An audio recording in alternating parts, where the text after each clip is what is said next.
Korban penganiayaan bertambah, ternyata teman Jumaidi jasad yang terpenggal juga terluka.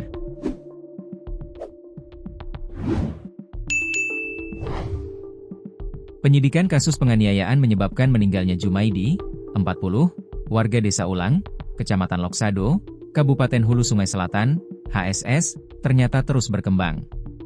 Ternyata teman dari almarhum Jumaidi yang ditemukan dengan kondisi tanpa kepala juga mengalami penganiayaan, Sabtu, 31 Mei 2025. Kapolres HSS AKBP Muhammad Yakin Rusdi, melalui Kasihuma setempat, AKP Purwadi yang dikonfirmasi membenarkan hal tersebut. Dikatakannya, korban ada 2 orang. Pertama Jumaidi, MD, dan Andri yang mengalami luka. Andri mengalami luka di bagian tangannya. Seperti diketahui, anggota Polres Hulu Sungai Selatan, HSS, berhasil menemukan kepala Jumaidi yang sebelumnya ditemukan terpenggal di hutan.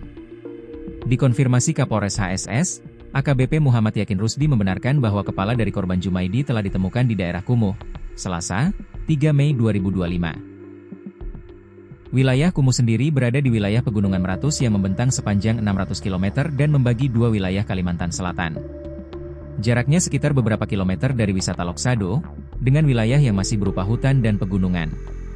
Penemuan kepala korban dilakukan bersama rekanan Polres HST, sekitar pukul 12 WITA dan telah diserahkan ke pihak keluarga.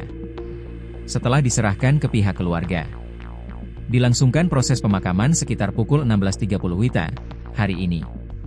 Sementara sempat beredar organ dalam, hati, korban dikabarkan hilang. Namun hal tersebut tak benar.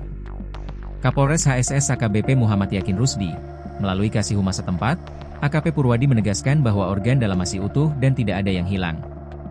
Diduga korban perkelahian dan pelaku lebih dari 1 orang. Teka-teki siapa pelaku dan diduga motifnya pun hingga kini masih dalam penyidikan pihak Polres HSS. Kasihumas, AKP Purwadi memastikan untuk pelaku dalam penyelidikan pihak Polres HSS. Sementara itu istri Jumaidi, Gusti Dewa Anggraini, 39, berharap pelaku segera ditangkap dan diadili.